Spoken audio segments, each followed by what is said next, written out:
Okay, yeah. Thank you for tuning in to the channel. I'm Dog Lobster and I'm with Milk Call.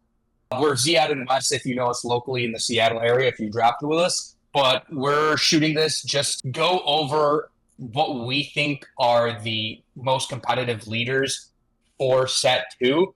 Really, what we're going to be going over in the tier list is where they rank, obviously overall compared to each other. But generally, these are the decks that we think can 3-0 in a draft. So like we're not going to have every single color combination. We're not going to have like a lot of the mono colors if we don't think they can, but that's something we'll talk about a little bit. But that's the general idea behind this. Actually, before we continue, do you want to talk about ceiling and floor a little bit? Yeah, for sure. So there's the reason why we have the color pairings is we want to just be distinct between just talking about the leaders because if you're just talking about just the leaders independent of their colors, there's sort of just like a static floor and ceiling for them. Like for instance, the ceiling for Java in general is higher than the ceiling for CAD, but the floor for CAD is higher than the floor for Java in general, if that makes sense. Really what we're trying to say is that like if if you just get a CAD deck that's functioning and you get a Java deck that's functioning, the just okay CAD deck will likely be better than the just okay Java deck. But if you draft a good deck that is Java, the Java deck will likely be better than the CAD deck. So that's why it might like as a shock to see CAD lower than he is. It's not that CAD isn't good. CAD's very good. And you're probably seeing a lot of drafts where CAD is winning or 3-0ing. And that's going to be more common simply because A, he's a common leader and there's more of him, and B, because his floor is so high. It takes so little for some of these leaders to be strong. But that's what we mean by floor and ceiling is like the capability of how good the deck can get versus the minimum requirements to make the deck good. Would you agree with that? Yeah. Like a deck with a high floor is gonna easily 2-1, aka your CAD Bane decks, versus like a Java with a lower floor is probably gonna 1-2 more often than CAD. But the focus of this video, we're not here to talk about like decks that are average or like going to perform or get you average results. We're just focused on the like concept of spiking a 3-0 with these color combinations. Yeah, so like anything that we put, even if something makes it in C, we still hypothetically think this deck has a shot at 3-0ing. Obviously, it's a draft and there's a bunch of other factors that go in it other than just the strength of your deck, and it's only 3 matches. But we're just talking about really what it is what is the likelihood of this 3-0ing? So like the S tier deck is the one that's just like going to 3-0 a ton if you get this deck put together versus the C tier one where it's still likely you're going to 3-0 if you play well and things align right. It's just not as likely as an S tier deck. So none of these decks are going to be, quote unquote, we're not really interested in looking at like, how do I draft a deck that 2-1s? The idea is to figure out what are the decks that are winning drafts. So there might be some color combination here that don't even make it to the board, and we can just quickly talk over those. But in general, these are the ones that we think are worth talking about and have a chance at 3-0ing. For sure. And one more thing is that we actually haven't played all of these color combinations, and we'll note that. So some of it is just theory based off of what we've seen. Yeah, even as a group that's drafted this a ton and seen a ton of decks from going to like local events, we're drafting at least between me and Wes. I'm drafting at least once to twice a week. So is Wes. So we have like a ton of us, but like this isn't magic. You're just not going to see all the color combinations. There's just too many combinations in SWU, and to see them in limited is just basically impossible, especially for like the lower draft leaders and because there's rarities. Like I've actually never seen a Java blue deck. So we're just talking about what we think it would do hypothetically, if it can or can't even 3-0. But you might go through your entire set playing this set once or twice a week and never see Java blue. That's just a possibility. And just to start things off, we're going to go over the ones that we don't think are competitive, the ones we think that are just like extremely unlikely to 3-0 and just aren't worth a ton of discussion. So we're just going to put those in the non-competitive slot and then just briefly go over why we think they aren't playable. Yeah. So the 5 that we have are Finn, Lando, Kylo Ren, Hunter, and Afra. there's no real reason even to put them in an order, but I think Hunter and Afra are the weakest, with Kylo probably being stronger than Lando, and Lando maybe being more playable than Hunter. I don't know. I'm not even sure any of them matters. They're Yeah, I all I pretty think unplayable. I think Finn is probably the quote unquote most playable of the five, mainly because he's 4, 6, or 10 points worth of stats that comes out on five, and then Hunter is probably more playable than the rest just because he's a really big chungus at 13 stats, even though he comes out at 7, which is really late. But yeah, Lando and Afra, I think, actively harm your deck, and we've talked about this with their abilities. Like, you honestly like almost don't want their abilities to be triggering, which Yeah, is the real feels bad. 100%, especially in a game where the sort of one of your big turns is the big swings is when your leader comes out, especially if your leader comes out earlier than one of your opponents, which is one of the reasons why Finn is in the top. Being able to come out early kind of puts you into a deck that's going to be generally more aggressive than the rest of the meta, right? If you're coming out on 5 when most are coming out on 6, and there's just something to be said about that. We actually had someone in our one of our pods that we run 3-0 with Finn one time, but to be completely honest, I think he could have put in any leader that would have fitted in there in 3-0. His deck was just so strong. Finn just happened to be the one that gave him the base and leader color coverage in order to play the strong cards, as opposed to being the one who won the game. But it is something worth noting that the turn your leader comes out in draft really affects the speed of your deck. Like, coming out of turn 5 it makes you more aggressive just naturally. For sure. Okay, Bo-Katan. Where do you think this person goes? So earlier in the format, I thought she was super strong, and a lot of it was because of how high I think we were on Cadme. But I still think Bo-Katan is an A tier deck.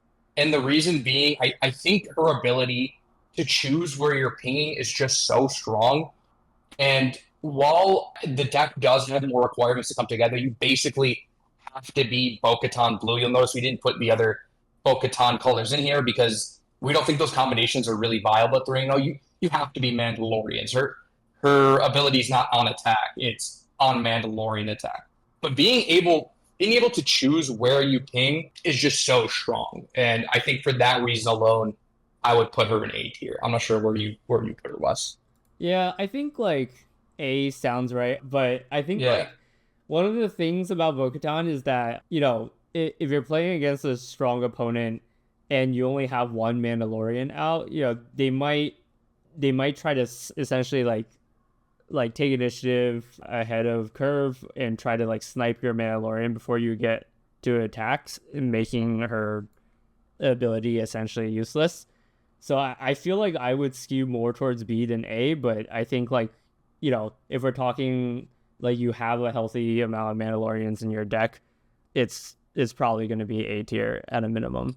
Do you yeah. know how many Mandalorian space units are there? So in heroic, there is the 1/4 that gets +2/+0 when it's defending, and I'm not sure.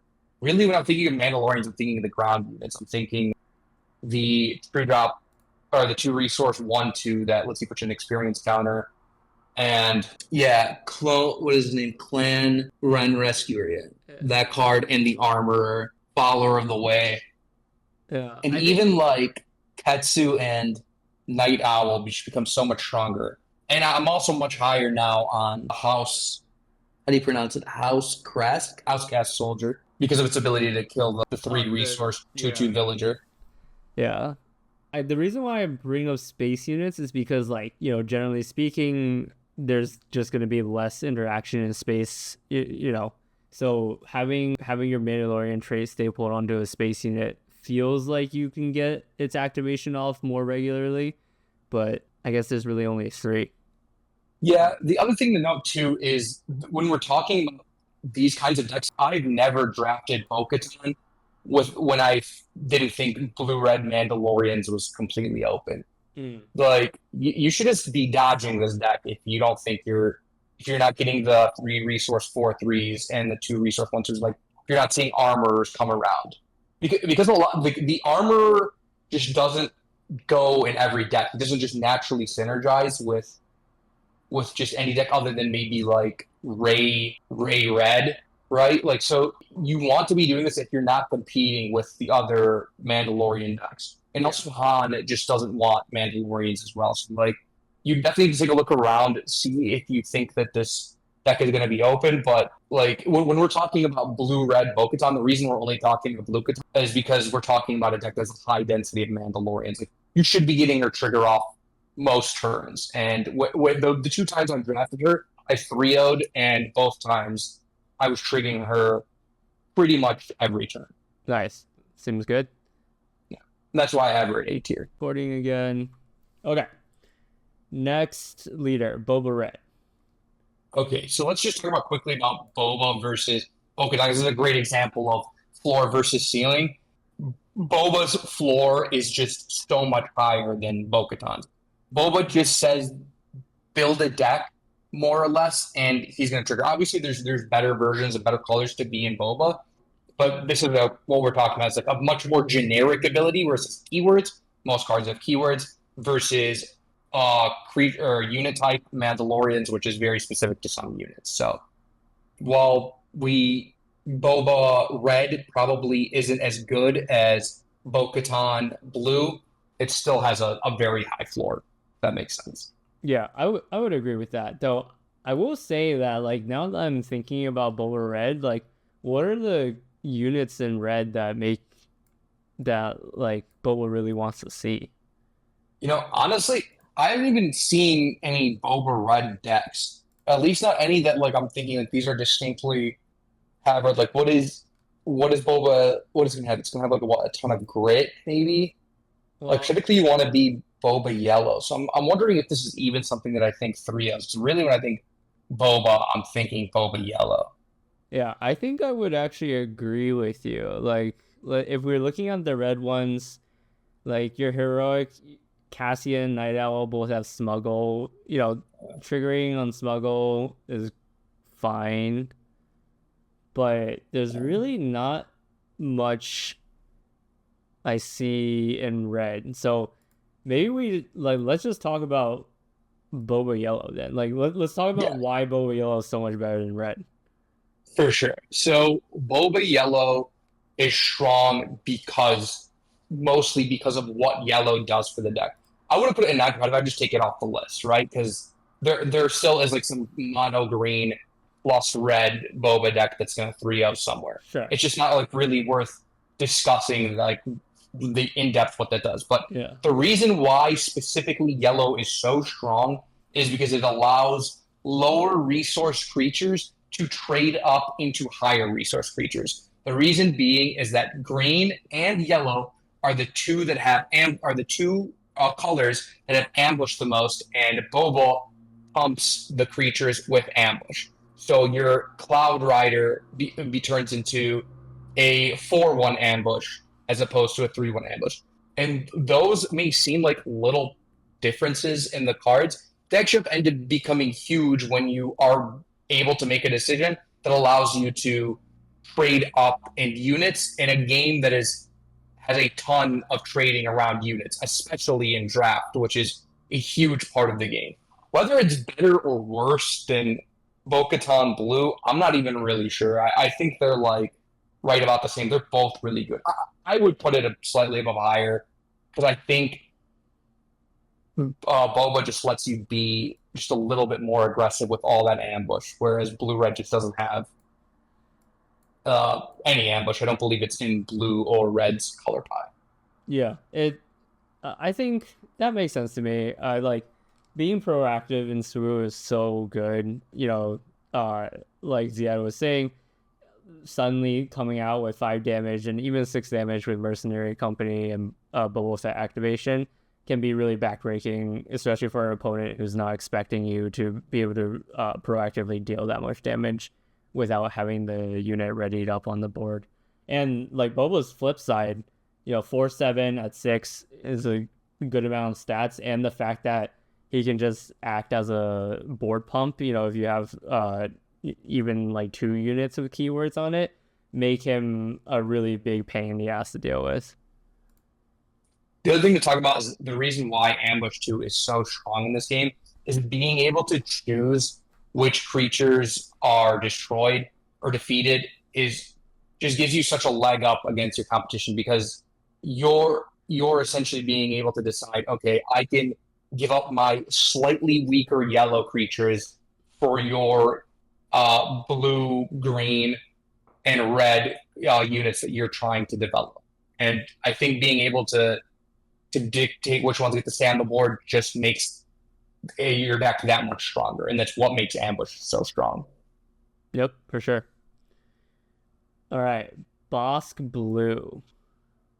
Yeah, this is another one too where it's like I'm not even really sure where this fits on here. I think it's sort of like a Boba Red again, right? Like the when I think of Bosk, I'm thinking like Bosk Green and Bosk Yellow typically. Yeah, actually, let's talk about our theory on Bosk. We don't actually feel that Bosk is a leader that you should be really focused on bounties. Yeah. Yeah, I don't think even bounties even matter in Bosk, which is crazy considering I he's like wouldn't the bounty collector. I wouldn't go that far. I mean, I think like if let me just pull like all the Bosks up here. Like I played against Bosks who have double collected the like bounty hunter query in green, right? Like Yeah. they played like a 2-drop, and then like a 3-drop, and then on turn 4 they played like a bounty hunter query, a 3-drop, and then flip Bosk, and suddenly they were searching like top 10 through 20 of their deck. And Yeah, and that's definitely what the Bosk deck. That's like the bounty Bosk wants for sure. Like if you get that bounty with Bosk, you're in great shape. Definitely yeah, there. so But really, it's sort of what we were talking about with Finn earlier. Bosk comes out on 5, and he's chunky for 5. He's a 4/6. Like it's going to typically take 2 units to destroy Bosk. yeah, And coming out a turn earlier than the other common leaders, just in our minds makes him a more aggressive leader. So you tend to want to be more aggressive because you're getting in more free damage, if that makes sense. yep. And it's not just the turn earlier, but also the stats that comes Yeah. with it, right? Like Han, for example, he comes out on 5 as well, but the 3 power versus 4 power really does make a difference, especially when you can threaten to clear like a 4-drop 4/4 or something with Bosk and 1 attack versus Han who only has 3. Yeah, 100%. And also, one of the things to talk about to know is that when a lot of the capture cards, when the format first started, when we first started drafting the format, I looked at them as a Magic player as typically as control cards, and now I look at them more as aggro cards, where I look them to push through damage. Using them to stabilize the board is difficult because creatures can trade with each other, because you're allowed to attack your opponent's units, right? Yep. So the strength of an aggressive leader and playing more aggressive stuff, so like playing aggressive units in red and then using green to clear the board later game to give you a tempo advantage is what makes him such a strong aggressive leader. And that's the reason why I think Bosk in green is an aggressive leader, even though green tends to have more, controlling elements by using capture. When in reality, we're in like practice when you're actually drafting and playing games, you're not going to be using capture to control the board. Yeah. Now that we're talking about it, I don't even know if Bosk Blue belongs. No, I don't think so. I think this like sort of falls in with the hot or the Boba Red, where it just like doesn't make sense. And then yellow, I think I'd put that in C, just slightly below, just because now we're just using ambush to clear in a way that green just does more efficiently with capture. Yeah.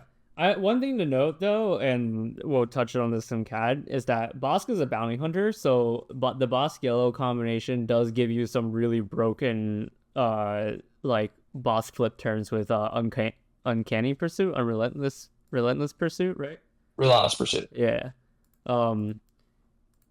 And so he's one of the few leaders that have the bounty hunter text, which is just so broken with that card. Yeah. Like that's one of the reasons why Cad Bane is so strong. In when you're thinking about Magic, you're just thinking about the strength of cards and the combinations or the general colors. And this, you really have to think about like specific cards in the set and how they synergize with your leader, because leaders become better or worse based on like the commons and uncommons that are easily accessible to them. Like it's typical for Relentless Pursuit to float around in a draft because there isn't a ton of leaders with the bounty hunter text on them. So they just easily slot into Cad Bane, obviously the most, because he's naturally a bounty hunter yellow leader, and then boss yellow because he has access through his base. Yeah. So speaking about CAD, we've got blue, green, and red here. I mean, I think CAD just to green is the start, we have to easiest put one, CADs right? all in A, right? Like every CAD has just an incredibly high ceiling simply because of Relentless Pursuit and McClunky. Yeah. I think we can start up there. Like Zuckus and Forlom and McClunky, and like they're just so strong that I don't think there's a color combination that isn't H. In my mind, I think green is the top of that, or like the strongest of them. I might put it at the top of A. In fact, I do think it goes at the top of A, right? Like Yeah, the I think green, so. Let's take a look. All right, yeah, so we're essentially looking for underworld trait. This is gonna have so many fucking units. yeah. Which is another reason why the floor is just so high on CAD. So much of this set is just underworld. All right, green. Yeah, And when we look at units, right, we don't actually look at rares. And this is mainly because like, it's great if you like get past or open the like best synergistic rare for your archetype or for your leader, but that's not something that you can count on or something that's going to occur very often. So we really focus on commons and uncommons. yeah. You just want to think about like, what am I reliably going to be getting every game? Yeah, so I think the strength of String Green comes from the Pirate Gang, the Mercenary Company, and the Retainer. Even the Retainer becomes a lot stronger when you're able to ping with his ability and slow the game down. yeah. And there's all the yellow cards demonstrate this the most, but cards that have underworld and ambush on them, when you get to like ambush, when you get to dictate like the order of trigger CAD's ability first versus trigger the ambush, and see like, oh, like I can ambush something and then force you to ping a specific unit, or I can see what unit you ping and then choose my ambush target based off of that. It's just so stupid. And green has ambush in its color, um just like yellow. Yeah. And the strength of that is just so high. Like in a game that like is just a huge mid-range fest in a format that is even more mid-rangey, being able to be extremely efficient with your mid-range creatures is just bonkers. Like the stuff you have access to is just so strong. Even Hot's henchman becomes something that's pinging and has a shield. It's just he just synergizes with so much. So if we had to choose one, or I guess, Oh, it's green for sure in my mind, yeah, right? Like you just have access to even more ambush, and you have access to all of this stuff with Sentinel, right? Like Sentinel in these types of deck becomes strong because you're trading with your units for units with ambush. You're pinging stuff away, and then you play some Sentinel creatures that force them into some awkward attacks while you develop some bigger stuff and deploy your Cad Bane to capture. yeah. Like you just have so much control over the flow of the game between ambush and sentinel. Yeah, I think I would agree with that. And then it's probably red over blue.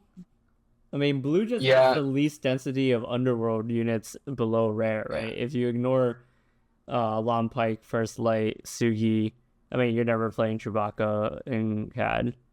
right? You've got essentially High Water Enforcer, Sentinel, Embo, and Val. Yeah, I don't know. I think you'd have to look at it a little bit broader. I think there's something to be said about, gaining access to like the Super Commando squad and like Clan Hex and Gauntlet, which are just super strong Yeah. and Versus controlling, but I think I agree. I think it's probably just red. Scroll down to red real quick. yeah. I'm gonna write. I actually have not drafted a ton of CAD. I've only opened CAD one time. Yeah, I think Punishing One is like one of the stronger cards you could have in it because you're removing so many units, and like there's just a ton of units with upgrades in this format. Yeah, for sure. It turns the opponent counters into a liability sometimes. Yeah, 100%. Like you just become so efficient at dealing with this. Also, it's a three resource, 3/4 in space, which is no joke. I think ultimately, yeah, it's red. Yeah. Also, you get access to uh the disabling Fang Fighter, which is just like a clean. It's not a clean answer to the three resource 2/2 Sentinel shielded, but the biggest problem with that card isn't the Sentinel; it's the shielded, and having a common that answers it is strong. We just hate village protectors.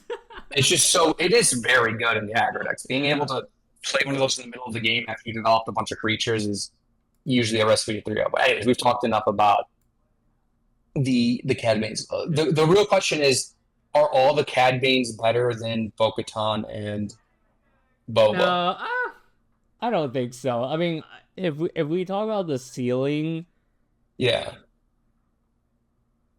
I want to What? believe that Bo-Katan is better than Cat.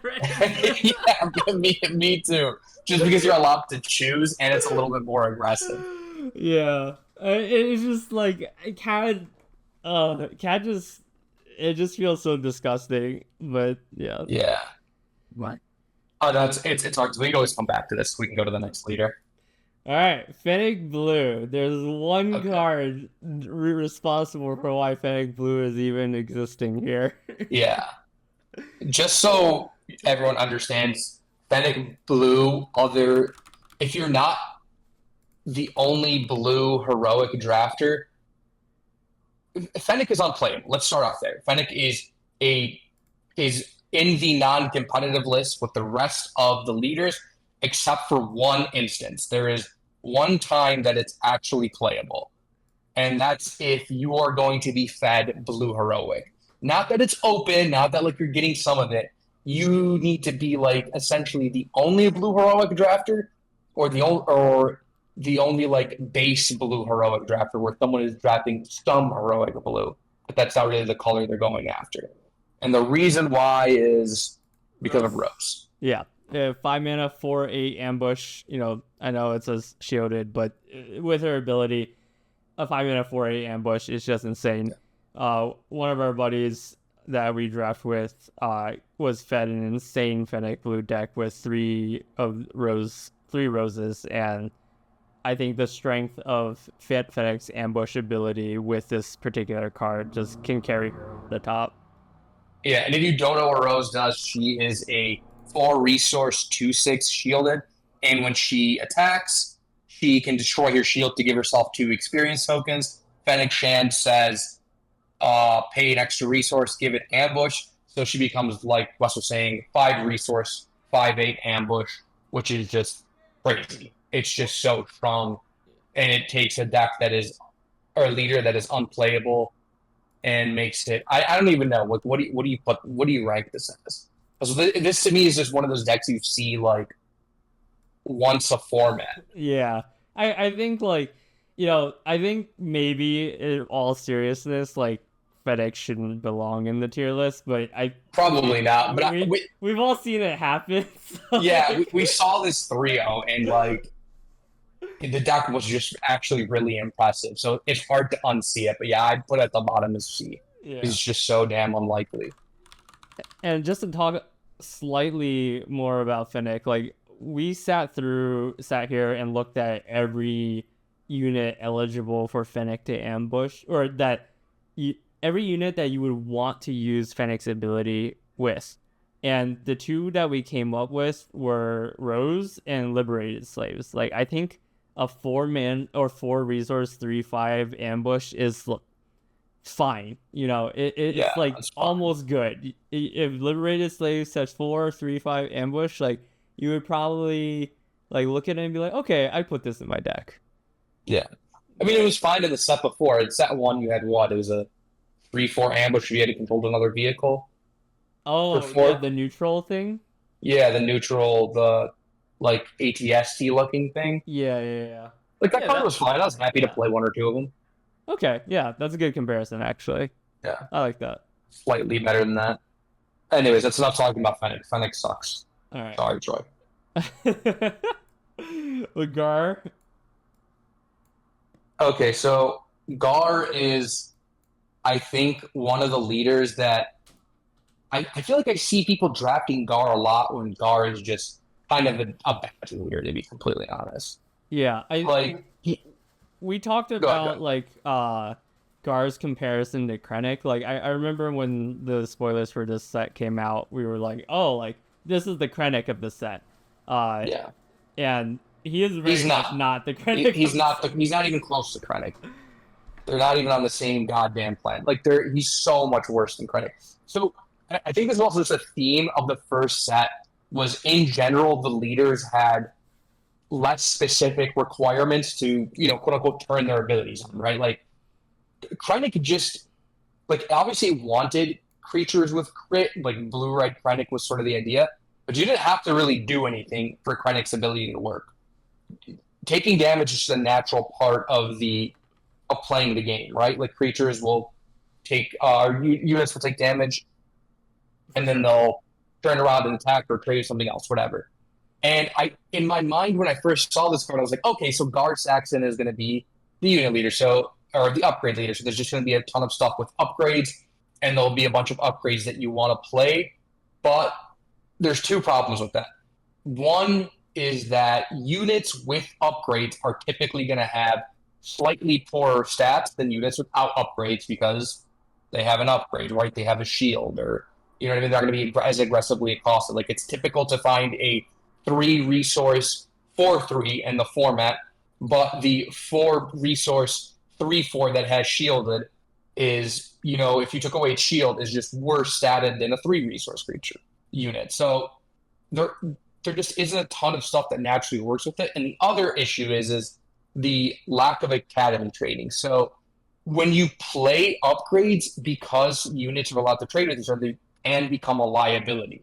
So you typically want to stick them on your units in space, and there just isn't as many upgrades that go on space units. So it's not that Gar is just like unplayable or just horrendous. It's just awkward. It's very difficult to get a good guard deck going. Yeah, I would agree. I think, you know, obviously Super Commando Squad is a great card. Gar Yeah, loves that card, but I think like Hunt's Henchman. people who your other villain drafters, villain blue or even villain, they're gonna want Hut's henchmen's and they're gonna want the Super Commando Squad. So Yeah, your chances of like getting this common like diminish versus maybe like if you look at some of the Mandalorian cards when we were talking about Bo-Katan, where like not all of the heroic drafters are gonna want those Mandalorian cards, but yeah, fortunately for Gar, he's like at least in our opinion, we think the table is gonna cannibalize some of his pieces. yeah. We even had a draft where I was drafting blue red Han, and the player to the left of me was drafting blue red Bo-Katan, and I ended up 3-0ing the draft, and he ended up 2-1ing because his deck was still good enough with me taking specifically blue red units that didn't overlap with the blue red units that want to go in Bo-Katan. Obviously, there's some stuff that overlaps both those decks, but I like Han Blue just doesn't give a shit about like any of the what's it called? The Mandalorian. Any of the Mandalorians. Yeah. They're just not that important in the deck. Yeah. Whereas like if you're villain, you could just take a Hut's henchman if you're not sure what color you want to start off with. You would just Yeah. happily take a Hut's henchman, which in Hut's henchman isn't like a card that, oh, it's a nice to have. It's extremely necessary in your Gar Saxon deck. For sure. Yeah. You basically want all your 4 drops to be Hot Henchman. Yeah. And another thing is even if you look at Hunt's Henchman, you're gonna get value off the shield, which is great. But sometimes like the difference between 4 and 3 damage can be really big in the format, and it feels really bad to have your 4 drop be a 3/4. Well, yeah, and that's typically not gonna be an issue in Gar, but it's eventually gonna lose its shield. Yeah. The other thing to talk about is the strongest version of Gar Saxon is a very aggressive version, which is going to be red blue Gar. And I think it's just difficult to draft. It's difficult to play. It has to play like a couple of Arm to the Teeth, what I think is like one of the more difficult cards to play in this format, even though I think it's very strong. It's not the easiest thing to 3-0 with. And also, blue is just the least aggressive color of the color pie in this game. Yeah. But you basically need Arm to the Teeth. Yeah, I would agree. I think the Blu-ray guard deck you drafted with Arm to the Teeth was super impressive. Mainly like due to the fact that, it the ability to give a 5 damage swing in a turn, with +3/+0, and then the on attack ability of Arm to the Teeth. And also, Arm to the Teeth being able to be put on space units it can be very good. And then the combination between Arm to the Teeth and Super Commando Squad, if that's its name, making it a 7 floor with Sentinel, right? Like, yeah, that's incredible. And shield. Yeah, their leaders suddenly can't kill your Sentinel and survive, right? Like the only leader that survives is Cad and Hunter, I think, but everyone else dies to the 7 power. And we're talking about a very specific combination, but I think like if you can get there, the ceiling exists. Like it's not like I'm positive. Like, we're talking about a bunch of comments. It's not like this deck isn't going to come together. It's just like I feel like I see like a lot of just random guard decks because people I think like to play Tron strategies and want to just throw upgrades on your units, and like you're just battling the 2/1 a lot of the time with Gars. Like it's just so hard to 3-0 with Gar Saxon. And also Gar Green is another one where I don't think he's making the cut for me. You don't think he even belongs here? I don't know. Do you put him at the top of C? Like, what is a Gar Green deck that you've seen 3-0? Yeah, I'm not sure, to be honest. Yeah, I can't think of it. Like, I just think all I keep seeing is like a cool deck that's, has like a lot of ways to slow down the game and is mid-rangey and just loses to Boba Yellow and loses to Blue and just like, yeah, it's cute, but just like you play a couple of bounty things to remove the shields and then the deck falls apart because its opponent is just so much more aggressive. Yeah, one thing that we haven't really mentioned is like, technically speaking, if your opponent puts upgrades on your units, the Gar ability comes into effect, but we also don't rate the bounties super highly. Like generally, I think like our play group thinks that they're kind of like more of a toolbox card and less of like a card that you should. They're not build arounds. You're not like building a bounty deck. Yeah. We don't think that's a thing. So I think the occasions where the fact that Gar gives your unit that your opponent just put a bounty on +1/+0, they're gonna matter very little. It's gonna die. The opposing unit that kills it is still probably gonna survive, or else your opponent probably wouldn't have like put the bounty on that unit in the first place. Yeah, 100%. Where it's just like if you end up against this opponent who's the type of player to draft like a very thematic bounty matters deck, it's going to be a really cool upside, but it's not going to matter anyways because their deck is probably bad. Yeah, I would agree. But hey, maybe there's one out there we just haven't seen it. For sure, but like it's talking about those are like are going to be your free wins anyways, right? Like that. mediocre deck versus bad deck that is full. The mediocre deck still didn't win. Yeah, that's fair. I'd put Gar Green at the bottom of C, if anywhere. I still think there's like a world where you just get enough Sentinel and you can just control, and like you get 2 Gar Sacks and Gauntlets, which is just miserable to deal with, and you attack that space, and your life is a nightmare in this like dream world where you get everything. Mm. But we are talking about the ceilings of that. So if we're talking about Gar Red, which just isn't a deck that comes together a lot, then we also talk about the Gar Green that gets all of the Sentinel and the removal and the Gauntlets. Yeah, that's fair. Yeah, Gar Yeah. having access to capture. Yeah. Yeah. Which Okay. probably also makes it better than Fennec. You think so? Okay. Yeah, honestly, probably. Poor Fennec. Yeah. Fennec just has to be at the bottom of C. Oh, no, stop. These are auto in S. All of them? No, but like we're talking about Han. He's an S tier leader. Yeah. Not all of them, but like Okay. Han Blue and Han Green are for sure S tier. Yeah, that's fair.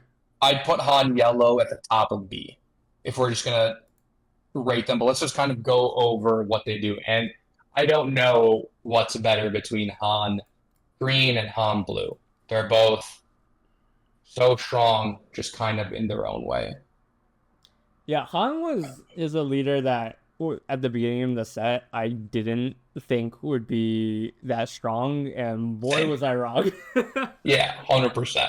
I thought he was just this cute leader who's kind of weak, but like dealing damage to your units is just such a downside because like how we always talk about like being able to dictate what trades with what is so strong. So it's like, well, now your opponents have all these options to kill your higher resource cost creatures with their lower resource units, so it's like, how good can this be?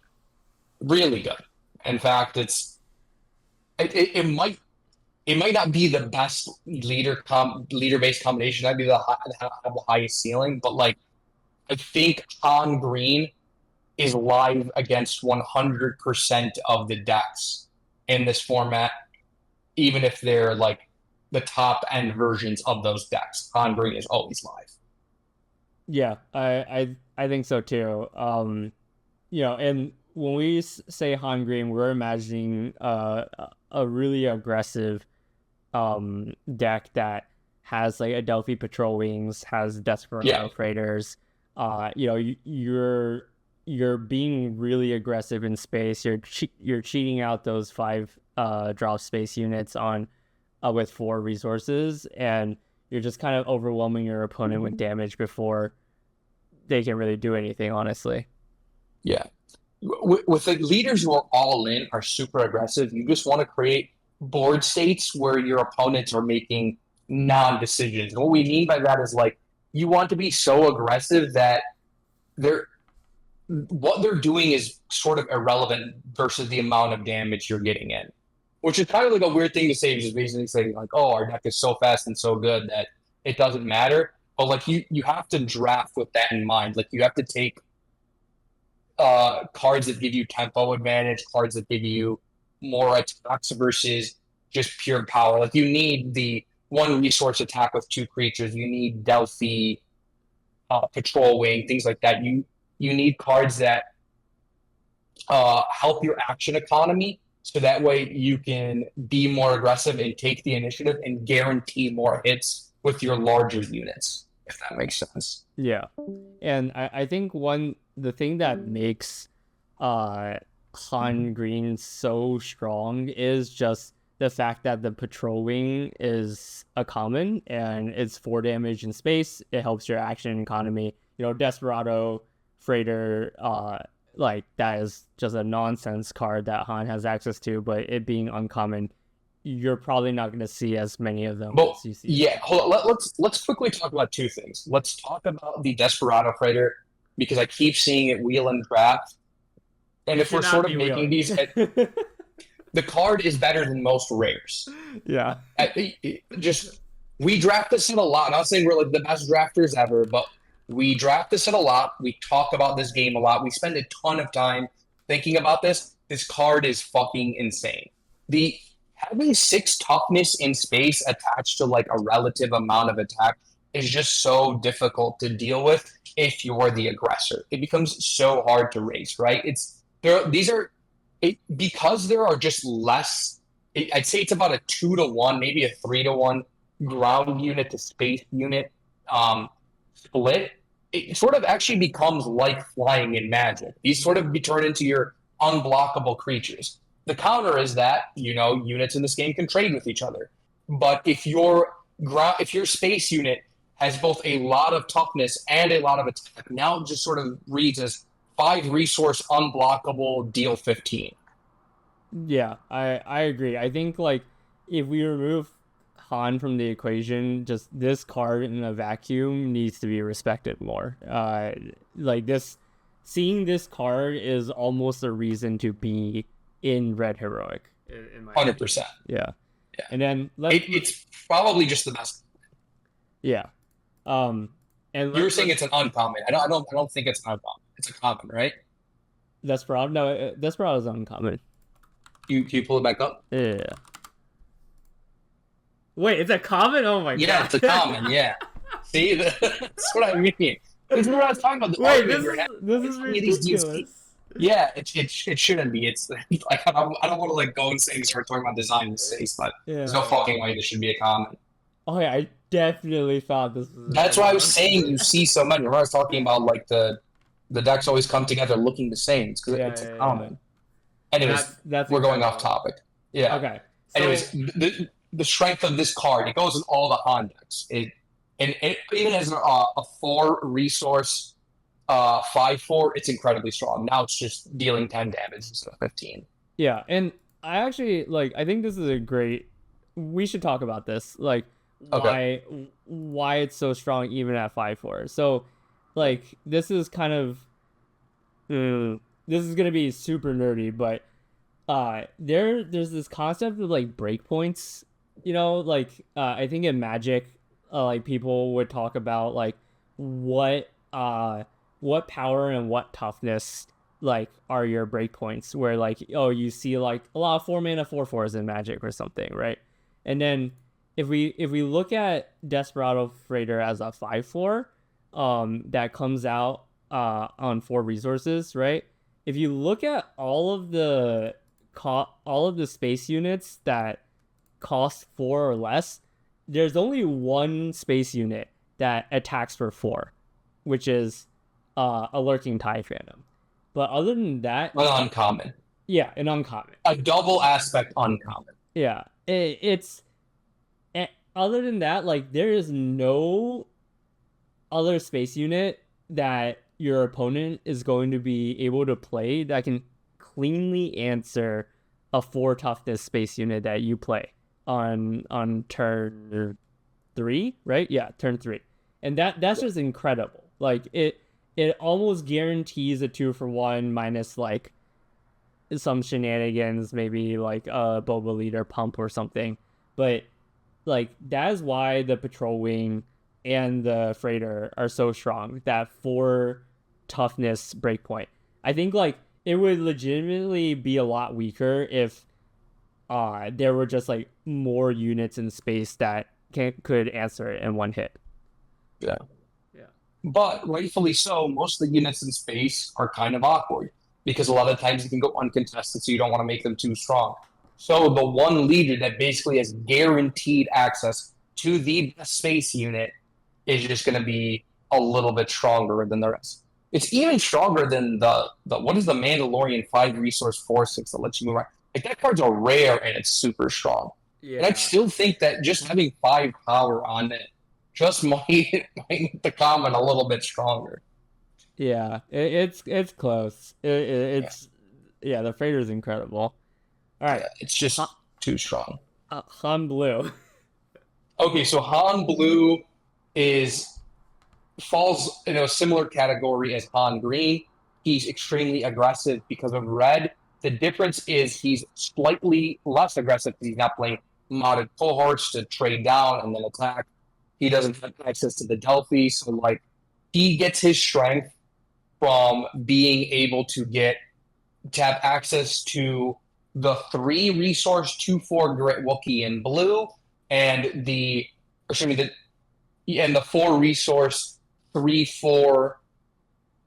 It's no 2/5 Wookiee in heroic with grit and ETB. Draw a card if you have another Wookiee. Those two cards are somewhere between bad and unplayable, and extremely good in Han Blue. So like what Han does is he just makes a like C tier deck into an S tier deck by able to freely turn on all of your grit. And the reason why it's so strong to be able to turn on grit on higher resource creatures playing them early is because A, grit is kind of an awkward mechanic because those creatures or those units typically have less power, so they're not allowed to trade. They have to attack into something in order to get, to have enough power to attack into something else. And then, sorry, I lost my train of thought. Yeah, they're just like difficult to turn on, whereas Han Blue just has the ability to turn them on automatically, Yeah. and then also be able to draw a card from the 4 resource Wookiee. Yeah.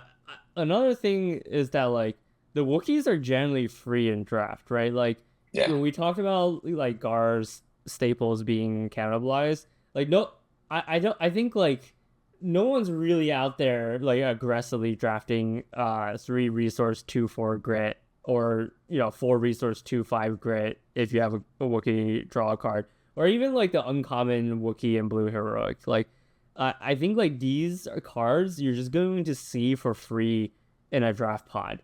yeah, If you like if you see like the uncommon Wookiee and a Rivals Fall, like you can safely pick that Rivals Fall, and like 99% of the time I would say that uncommon Wookiee tables.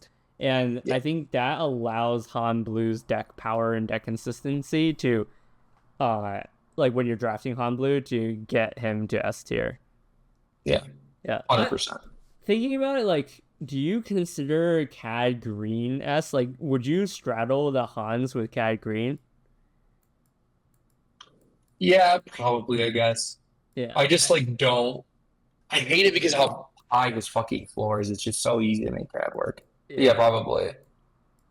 And we've probably drafted Han more than we've drafted Cad at this point. Well, I've only opened one CAD, and people don't Yeah. pass CADs, rightfully so, because he's Yeah. like a guaranteed 2/1. Like he's like, what's the worst that's gonna happen? I'm gonna 2/1.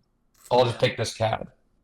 I don't actually know. I don't have a ton of experience with CAD. It's hard for me to really speak on him as a leader, which is crazy because I've drafted this set over 10 times and opened CAD once. Yeah. And then Han Yellow, I mean, all access to the Desperado Freighter, the ability to like turn your liberated slaves into a battlefield marine, right? Like a 3 mana 3/5 into a two Yeah, or 2 resource 3/3. You know, Han Yellow is just not as good as the green and blue versions, mainly yeah. because we think that the strength of yellow cards come with their ambush card or ambush And units. the way that yellow and green split ambush is yellow has a lot of early ambush with low toughness, whereas green has high ambush resource creatures with higher toughness. So you can't activate the ambush creatures with Han Yellow. They just die. They don't do anything. Yeah. Like Chain Code Collector and Cloud Rider, Yep. there's nothing to cheat out. That doesn't reduce the strength of those cards. They're just not synergizing with their leader, which just doesn't make them all that great. Yeah, and you're really sad if you have to cheat out an Enfys Nest with Han's ability because your Yeah, Enfys Nest is probably dying. yeah. Which is like, yeah, it's just depressing. Like you want to be 2 for 1ing the card. If you can't 2 for 1, Enfys Nest is fine. Next up, Hondo This is Blade. already going to be a point of contention with people. Like I don't have like a ton of subscribers and people watching, but like you're wrong about Hondo. Whoever you're watching, he sucks. Just like you're wrong about Gar. He's not Yeah. good. I don't even think he's C tier, but like I think there's just enough times where like there's some world where blue and green just has strong enough cards that it's just gonna put together. Hondo's gonna be your only option, but I think he 2/1s way more than he 3/0s. Yeah, I would agree. I think like I don't know. There's I feel like Hondo as a leader would make a really interesting topic, but I I feel like Smuggle Smuggle by itself is not great. Like, well, let's just put it that way. I think Yeah, you have some really strong Smuggle cards, and more often than not, they're at rare. And every deck is going to be happy to play them. You know, you're not really gonna get people passing the rare Smuggle cards very often. So like then if you look at the common and uncommon rarity Smuggle cards, they're just they're just all fine. You know, like generally speaking, Smuggle is is the units are statted below rate. You know, like yeah. and Hondo, you know, can turn those units into like average rate units, which is great.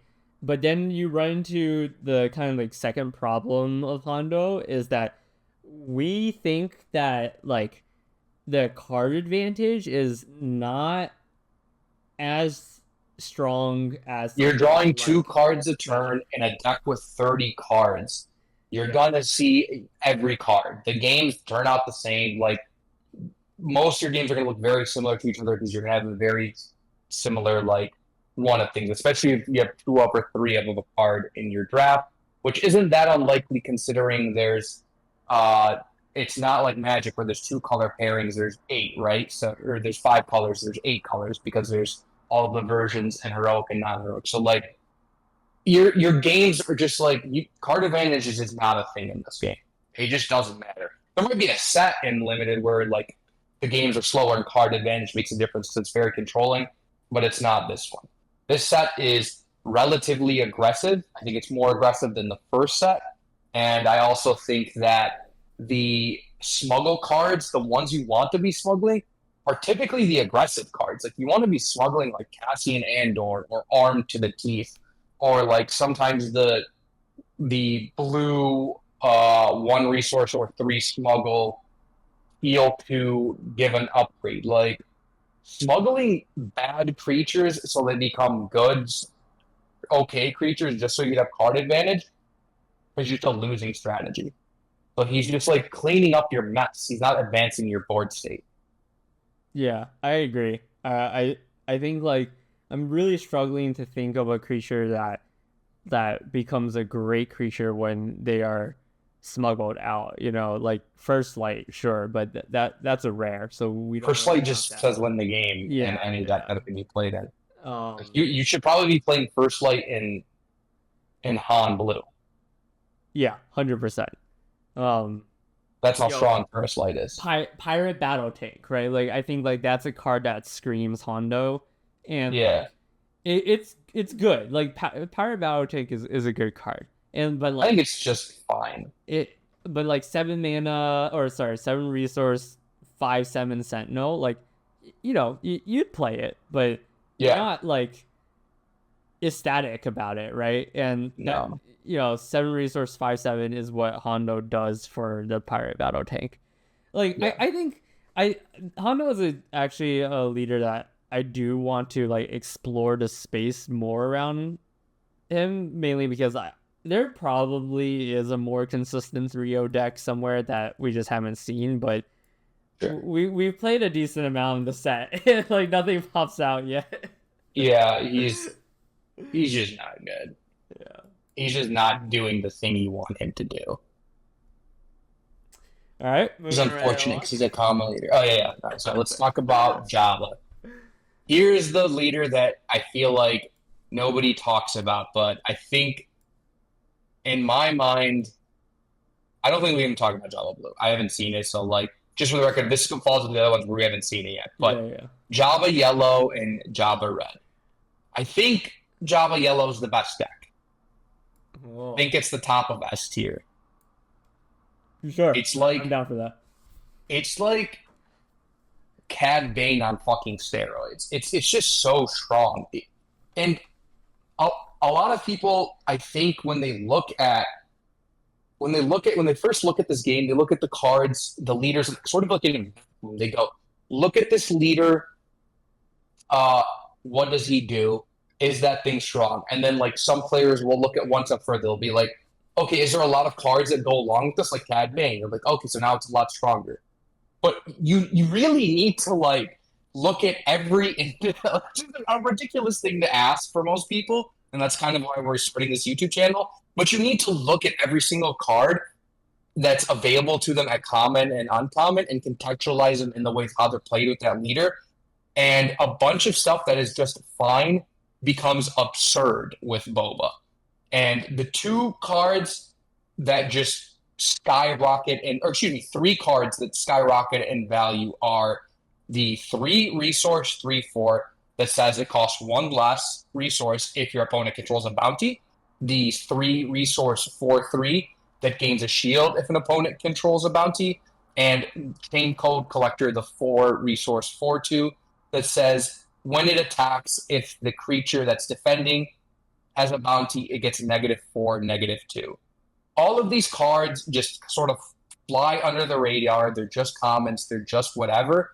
But when you are guaranteed, when there's 100% chance, more or less, obviously, your opponent needs to have out a unit.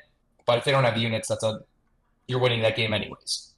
You tap your Jabba the Hutt, give them the bounty, and now your 3 resource 4/3, which is a above rate unit, has a shield. It's 2 for 1ing. Your 4 resource 4/2, that's typically 1 for 1ing, but has the advantage of choosing what it trades with, is now 2 for 1ing. Even if it's a bad 2, even if the other thing that attacks is a bad 2, it's still a 2 for 1. It's eating something with 4 toughness and getting eaten by something else. It's so hard to compete with that. And if your 2 drops, your turn 1 plays are 3/4s, they are now contesting almost 100% of the 1, 2, and 3 resource units in the game. That means your opponent has to play on their second turn a unit that either has to trade with your 2 drop or gets eaten by your 2 drop. It's fucking hard to play against Jabba. It's just so difficult. He does one of the things that's just hard is he sort of just breaks the game. Because in this format, in order to play something with a bounty, you either have to play a card that has like text, the bounty text on it, meaning it's like an above rate unit, so there's like some sort of downside to it, or you have to take time to play a bounty. Neither of those are guaranteed, so it creates some sort of a miss rate for these 3 common creatures. When that miss rate is eliminated down to 0, when you have 100% chance of hitting, these cards become absurd. Yeah, I completely agree with everything Ziad just said. I think Jabba Yellow is just insane. There's really not much to say or add on to that. I mean, like, Yeah. And to be clear, we haven't talked about like the next unit, what the bounty actually does, because it just doesn't matter. Like, it really doesn't. And it's strong. It's not even that. It's very strong and still doesn't. That's how good just being able to turn bounty on is. That like it's so strong to get stuff reduced. Like, let's look at Jabba's Rancor, and in the context of this, Jabba's Rancor is a very strong card. In this set, it goes down a lot because, frankly, the set's just too fast for Jabba's Rancor. Maybe you got to play it off earlier when people were testing things out, trying something. But like, I've seen less and less Jabba's Rancor in this game just because there's not a ton of room for it. And Jabba, now it's like a 6 drop? Now, how do you beat this in turn 6? Yeah, it would be incredible. Yeah. Yeah, I think yeah, and another thing to add is that when we say Jabba Yellow is S tier, we very much mean with the specific units we've been talking about. Like, if you were to just draft a Jabba Yellow deck without like reputable hunters, without chain code collectors, without Hunter of the Nexan Haxion Brood, like, your deck is probably not going to be super great. Yeah. These commons are the thing that brings Jabba Yellow over the top. You have to draft these cards super, super, super aggressively, and you should be, probably, because they're just on average, like, Well, hold on. find Like great if cards. if you're in Cad Bane, you don't need them nearly as aggressively. There's other That's stuff you fair. could take in Yes, Cad Bane. 100%. Yep, yep. You need to draft this more aggressively. Like when the last time I drafted Java Yellow, I packed one, picked one, the 3 resource 3/4, reduce its cost by 1 resource if opponent comes as pack one, pick one. Yes, yeah. I was very happy. Fine. Yep. I was like, that's a great first pick. I'm off to a great start. Yeah. 2 resource 3/4. The thing that you have to think about is because yellow can be contested if 2 players end up being Cad Bane, you just need to be cognizant of like where they are sitting to you. If those guys are sitting to the right of you, then probably not a great idea. But if they're sitting like 1 or 2 to the left of you downstream, you're getting the 2-for-1 of drafting the sick Java deck and crushing Cad Bane. Also, the other thing to talk about is yellow has a ton of underworld stuff. So you get all of the benefits of being able to turn on Relentless Pursuit and McClunkey in your deck. And the Chain Code Collector and what's the 3 resource 4/3 called again? The Hunter of whatever. Hunter, Hex and Brood is also underworld. So you're getting to re-trigger them with McClunkey, which is another common. McClunkey is a common. Yeah. Java's just broken. Yeah, and when to clarify, Relentless Pursuit keys off of Bounty Hunters, which Hunter of the Haxian Brood and other yellow units have access to that Bounty Hunter tagline. Yeah. All right. So Java Red. That's why Java is so strong. Java Red is strong for pretty much the same reasons that we've been talking about Java Yellow. It's just, you just have to look at the red units that care about your opponent. The payoffs are just worse. They're still strong. Like the difference is that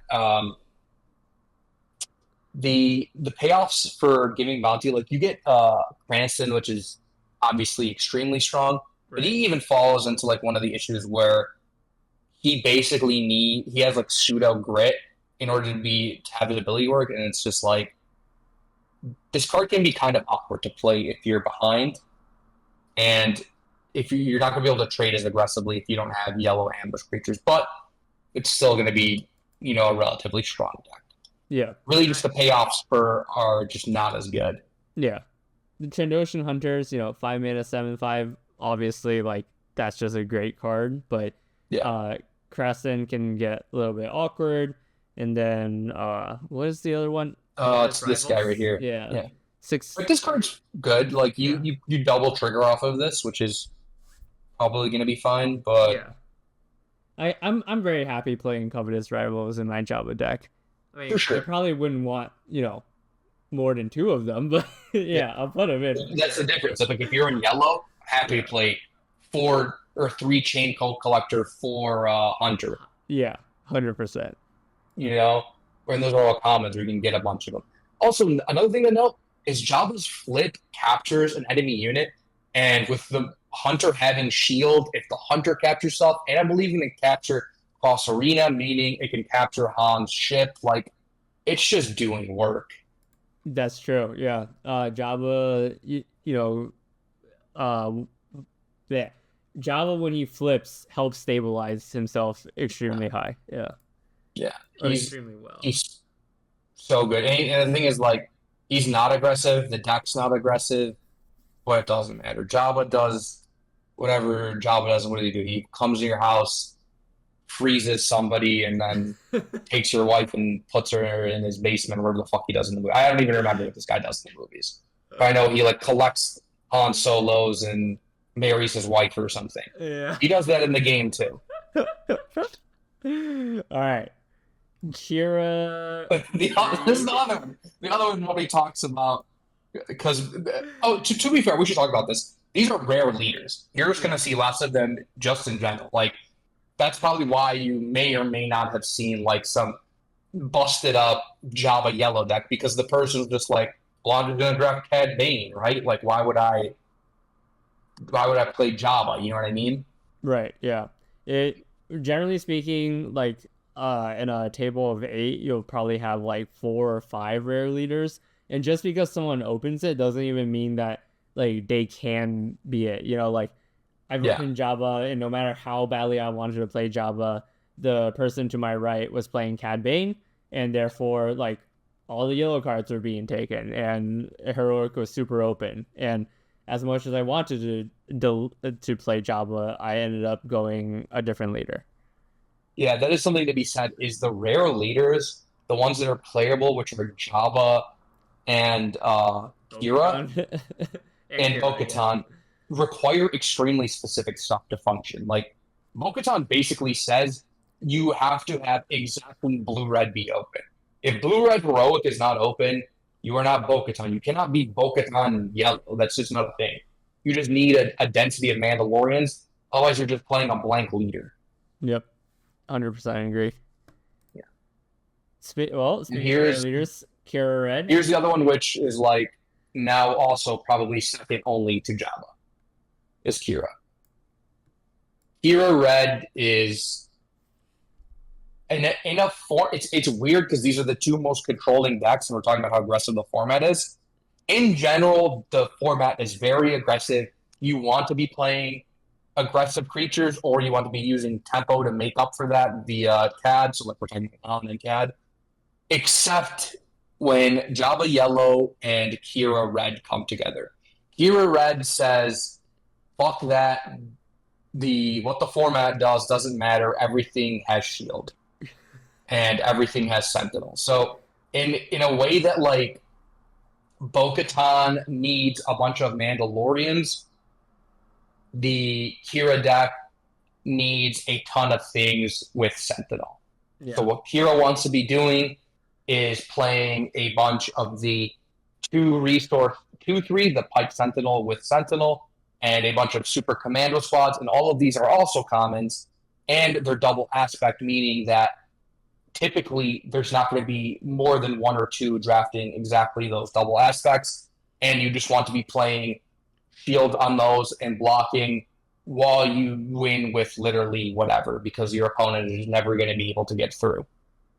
Yeah, I think like we can't understate the importance of Pike Sentinels. Like, yeah, if you don't have Pike Sentinels, if you don't have Super Commando squads, your Kira deck is going to suffer greatly. Like the ability to kind of construct your own village protector, it is necessary for Kira to succeed. And like it really, we really can't overstate it enough.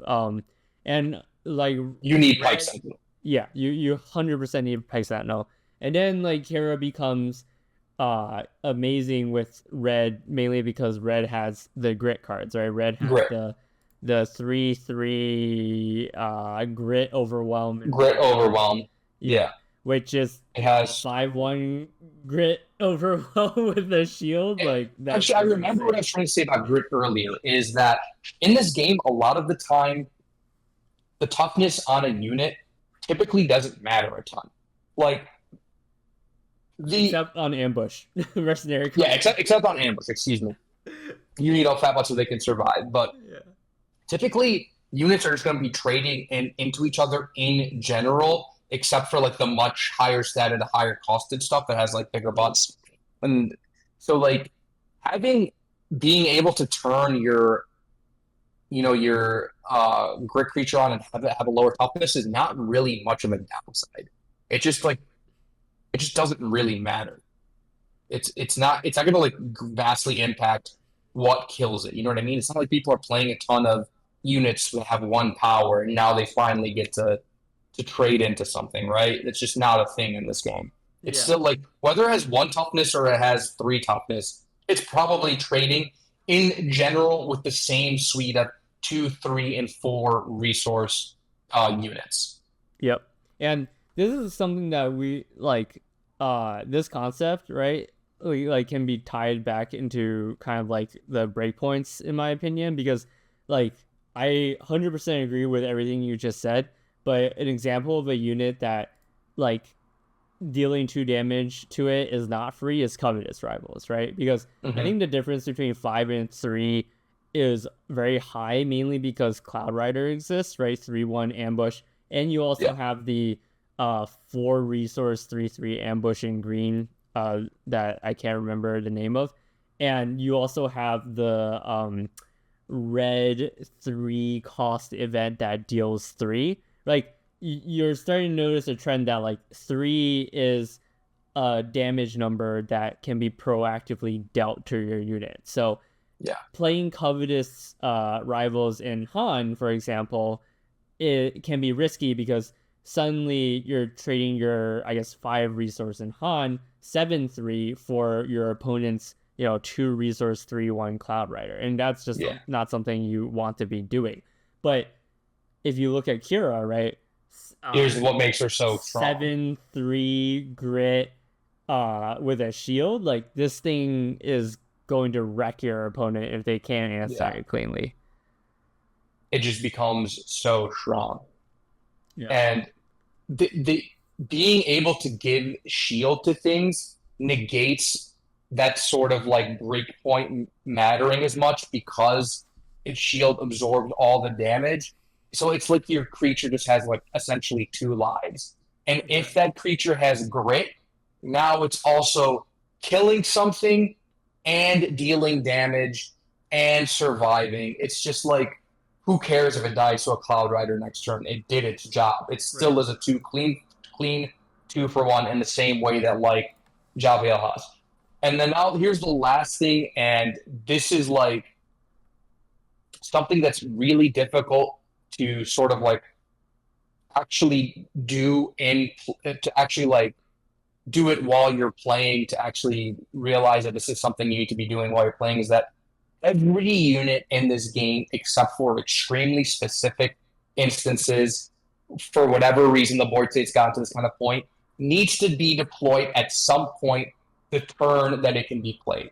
Every leader needs to be played on that turn, right? Like you almost have no reason to not deploy your leaders off the turn they be deployed, except if there's like Java's Rancor for whatever reason, and it's just going to eat your unit as soon as you play it, right? Like there needs to be a turn, but like in general, you always should be tuning, except for 2 leaders, Java and Kira. Java and Kira are so strong just on their own, and their flip turn is so impactful that it doesn't have to be used in order to gain advantage. Like Kira is so good at gumming up the board that she doesn't have to come down to clean up in a way that like some of your other leaders might have to, like your Mosk or your Gar or your Boba Fett in order to, or your Cad Bane in order to deal with the more aggressive decks. She's already gumming up the board a ton with Sentinel and being able to give them shields that you can just sort of pick and choose when she comes out. And the turn she comes out, she can just do a ton of work. Because if you're giving shields to your units, or if they come out naturally with shields, instead she heals your units, kills their shields, deals half damage to everyone else's board. And now, if you're like a clever player or someone who, sort of can pick and choose when to deploy her correctly, she can just wreck a board state in limited. It's not like constructed where sometimes your opponent might not be playing a super unit heavy deck. Every deck is unit heavy and limited. They have to play it. And you don't have to deploy Kira. The times I've played Kira Red, I didn't deploy her on curve every single game. I would deploy her earlier against the more aggressive decks, then deploy her later against the less aggressive decks to make sure I was able to get like clean attacks on some of their stronger creatures after having their health. And that's just one of the things that makes a leader like Kira so strong and a leader like Jabba so strong. Jabba also can do this because he can capture later on. So like if you're seeing him against Han and they haven't deployed their freighter for whatever reason, or they haven't deployed like something you can't answer, just don't flip Jabba. 2 power is not changing anything. But what is changing something is having him flip and be able to capture something, or have another unit capture something. The threat of flipping like can sometimes be better than like just capturing a random unit or like having the health of a random unit. Like it makes Yeah. your opponent have to kind of morph the way that their deck wants to play just to respect your ability to deploy that effect. Yeah. They're just So so strong. With all this being said, do you feel like Kara Green belongs here? Yeah, 100%. Because Kira Green still does get to do the same things. It just does it with green sentinel creatures, and it doesn't have the same effect with what's it called? It just doesn't get grit. But like you still get to play it on like your later units, like your battle tank. You still get to do it on some of like your bigger creatures, like you get a Rancor and give it a shield, and like it's not like incredible or broken, but it's still gonna be just fine. Okay, we're gonna put an edit here, but I there's not a lot of Sentinel units in green. Oh There's right, the just retainer's a 3/2. yeah, there's just the Gamorrean Retainer, but green doesn't have the Sentinel keyword on really anything or besides the Pirate Battle Tank and the Retainer. Oh yeah, I actually never drafted Kira Green, and like this is one of the issues with I wouldn't say issues with the game. This is one of the things that happens with this limited format, especially with the rare leaders. You don't get to see the color Yeah. combinations. This was sort of more just an assumption on the strength of it, but you're actually right. It's not like you can do a lot with it on Mercenary Company. Okay, yeah, take it up. I think like It just got to be Kira Red. yeah. Yeah, I think I don't know if Kara Green belongs up here. It's like Java Blue, like maybe there's some build out there that we just can't see right now, but it's doubtful. Yeah. Here's the thing, though, is like, okay, but is it worse than Hondo? Like, is it not going to like above C? It's like, but we're just. I guess we're really. I guess the thing to clarify. I guess we talked about this in the beginning. We're talking about when the deck fully comes together, right? We're talking Yeah. about the best versions of these decks. Like the best version of the blue Fennec deck is going to 3-0 a fair bit of the times, as long as it's not running into it, right? Like basically what this says is like the best Fennec deck gets drafted. It's fine as long as it's not. It's fine against the rest of the decks as long as it's not the best versions of them that are in higher tiers. If that makes sense.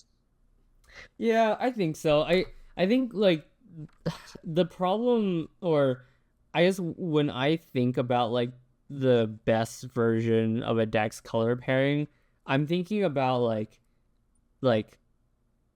the cards that I want from that specific pair. So like for example, like Fennec, right? Like we need Rose in Fennec. Yeah, Like that's the whole there's deck. not anything in yellow that contributes to like the best version of Fennec. So No. like that I feel really confident saying like Fennec Blue's ceiling is like or Fennec ceiling is with blue or Fennec Blue ceiling Yeah, is yeah, red, yeah. right?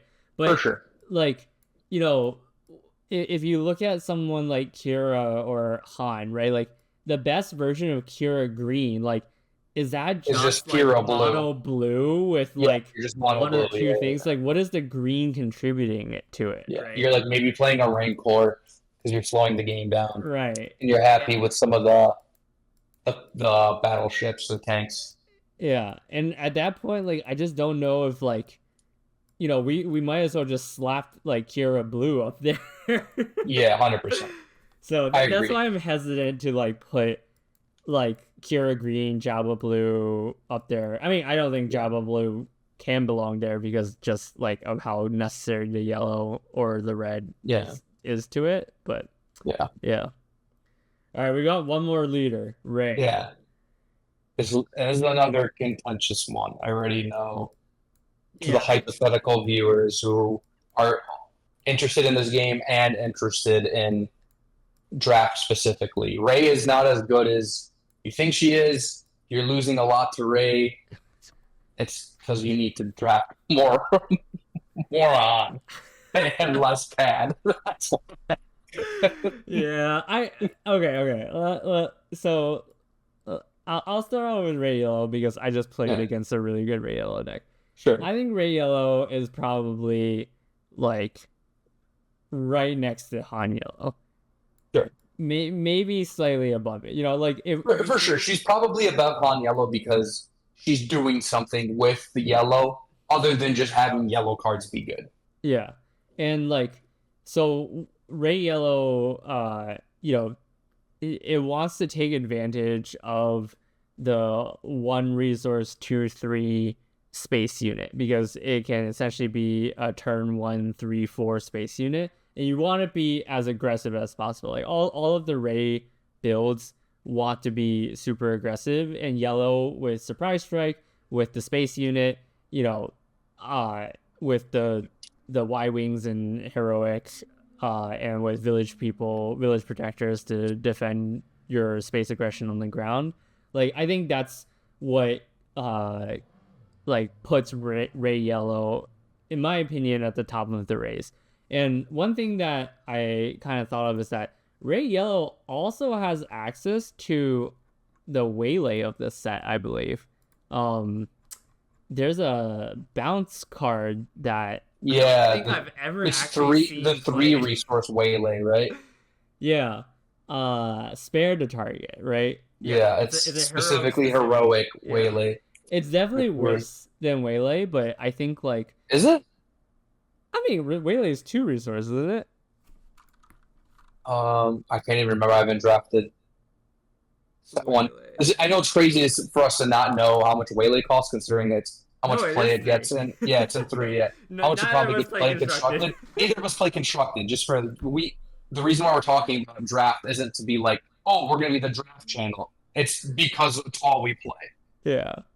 And I think like, if you think about how early space aggression loses, it's to like large chunky units hitting your face in the mid game faster than your lesser power space units can hit their face. And Yeah, things like uh what is this thing called, spare to target, where you can delay their 5 resource or 6 resource unit with high power by bouncing it to their hand, and they have to redeploy it and it has to like go through a regroup phase to be able to attack. Like that's yeah, going to win you games, give you the time to like hit in space with your cartel turncoats and your Y wings.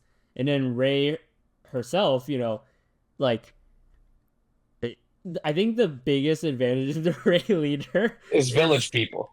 yeah. Well, I meant the leader itself. Like, is Oh, to when she deploys, she's going to absorb 6 damage and going to restore you 3. It's like, restore three. Yeah. yeah, like your opponent is not allowed to leave Ray alive if they're You just can't race right. Ray. It's possible. Yeah, and so like she's not dealing a lot of damage, but she's gonna absorb a lot of health from your base because like it like I've tried to race the Ray by keeping her alive. It was a mistake, like my opponent Yeah, gained 9 to 12 health off the restore, and I was just like, what was I possibly thinking?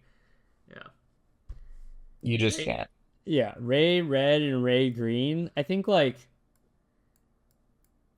I don't even know what Ray Red does. I just know I've seen all the Rays because people think Ray is so much stronger than she is. The people yeah. overdraft Ray. I don't think Ray Red gets in here. What the hell does Ray Red do? I honestly, I'm not sure. Like thinking about what Like, have her you ever seen a Ray Red 3-0? 0%. No. Yeah, Yeah. take it off. Yeah. All right. Ray Green. Yeah, Ray Green's the modded cohort list. That's true. And Right. definitely, Being able it's to just put. it's bad. Yeah. It's bad Han Green Han, Yeah. right? Being able to buff your Sundari Peacekeepers and modded cohorts Yeah, probably like allow it to 3-0. yeah, All right. I'm down for that. yeah, And we're done. We made it through. yeah, yeah.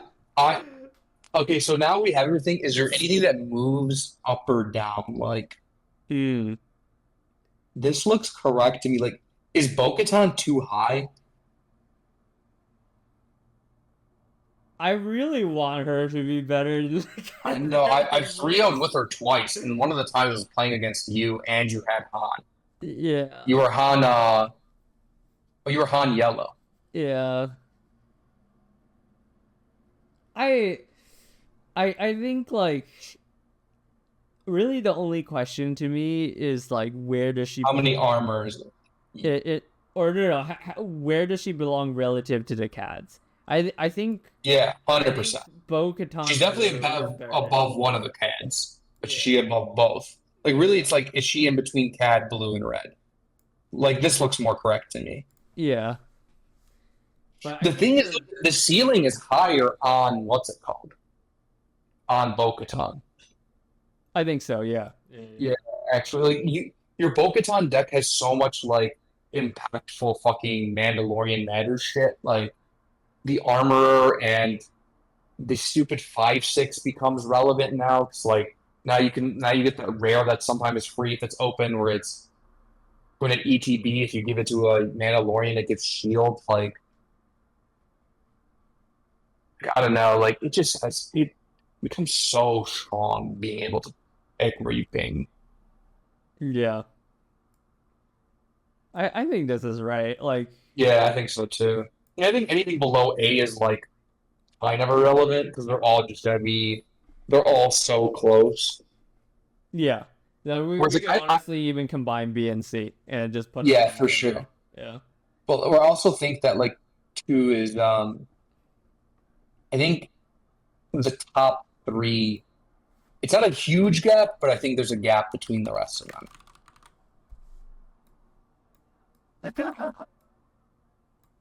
Yeah, this is probably more honestly. Yeah, this is honestly more correct. I think. I think if we're in miracles happen, you could throw Kira Green back in there at the bottom because it's basically mono blue Kira. Oh, oh, yeah. Okay. Yeah, yeah, I think this is about right. That's fucked. But no, I actually agree with this. Like, leave this in the video, like because you're talking about like not even just one type of deck. You're talking about specifically it has to be like all of the roses. It's not like you Yeah. can just get like all the good blue cards in blue No, heroic it's only matter. all of the roses. It's only all of the roses amount. Yeah. Yeah, we're okay. This way. We're like, we have Boba Yellow on A, Han Blue in S, right? Like, what? Yeah. How would you describe the gap between them? Um, it's like I always just rather be Han on heroic. Like that's really what it comes down to. It's just that like the Han gives you allows you to make like has more decision points that are not just like Hondo has more decision points that don't fucking matter. They're just like you need to make sure you get them right to make sure you don't completely get crushed, right? You Right. got to play perfect, right? That's the problem. On the other hand, gives you like a bunch of very strong decision points that like lead you to win games, and you have to maneuver which one is the best within like the context of the board state and what's going on with the game. But he gives you so many options, which is like a very hard thing to find in draft decks. There's a ton of like distinguishable good options, right? Whereas like and he's still aggressive, right? We're still talking about he's on the axis of trying to win by aggro. Whereas Boba Yellow is very linear in its plan. You're not gonna like if it gets if it stumbles or it doesn't get the right cards in order to push through the damage, you don't get to a point where you're like, okay, now we're at the like confusing decision matrix where I need to figure out how to win. You just fucking lose. You Yeah. just lose to their Cad Bane deck. Their Cad Bane deck captures that thing, pings this, runs into your creature. Now your board state is gone. There's not like a oh I should have done X, Y, and Z. It's just like you're playing creatures that trade aggressively, and you're trying to play a bunch of creatures or a bunch of units on curve and aggressively attack, but like you lose if they stabilize. On green doesn't fucking lose if your opponent stabilizes. You just start playing A wings and go space, or you start playing a bunch of grid creatures and then you flip hot or and just play like a bunch of two drops instead of and you have ways to counter it, right? Whereas like like how do you counter in Bo-Katan and and Boba? Yeah. I think the biggest takeaway is just like you don't get the flexibility. Yeah. Like, Yeah. and I'm saying this, I still think Boba Yellow is really strong. Like, Yeah. Boba Yellow, like, have your yellow, inexpensive, low cost yellow units trade up, play green units that 2-for-1, and then swing a bunch in the air with one resource, 2/3s. Like, that's a fucking plan. Yeah. I Like, think it's a like, really strong plan. and it's important to note that like even though we're talking like Swoo is really focused on leaders, like the reason that it's so important that we have these archetypes slash like colored pairings with them is that like we are talking about like very specific pairings, and at the end of the day, like if you have Han and Boba as your leaders, and and you're like, oh, like we made it to the end of this like hour long video, and these two idiots on the internet said that Han Blue was better than Boba Yellow, but the open deck is Boba Yellow. Like you should be Draft drafting Boba Boba Yellow. Yellow. Yeah, Yeah. like do you like this isn't like oh, I have the S tier leader, like this is the better deck. Like That's just not how the game works. Yeah. When we say that's how the game works, we talk about talking about draft or limited in general, draft specifically. You need to draft what is open, and you need to figure out what's right. This just gives you like sort of an idea of what it looks like when you're able to get the decks, and like I guess more than anything, really what this should say is like for one, you should be drafting Kira more, because I very rarely see them outside of people or in the Discord that would draft slot with us. And B, this gives you an idea that like there's more to the format than just like getting CAD or Ray. Like Correct. Ray is just like not. It just sounds rude, but Ray is just like in your head. It's good. It's just like you're. Have you really like put it to the test against the full range of decks? And like, well, we talk about like, hey, we haven't seen every single color combination. It's kind of difficult to. We've played a lot, and we record a lot of these drafts, and we look and analyze them. So we've seen most of them and how they play out in most of the games, and we talk about them, and they're constantly topic of discussion. So there's like a lot of context for how these got to where they're at. They're not just like, here's our opinions on this. Obviously at the end of the day, without having a online client that offers a limited environment, everything is technically anecdotal. This is just our best guess. We think our anecdotal evidence, stands up. Yeah. I guess when Ziad says it's not just our opinion, it very much is our opinion, but yeah, 100%. It's an educated opinion, a hopefully educated opinion. Yeah. Yeah. At least one that's discussed with a group of individuals who take draft very seriously. We take draft very, very seriously. All right. Yeah. Is there anything else? No. Please like and subscribe. Oh, God.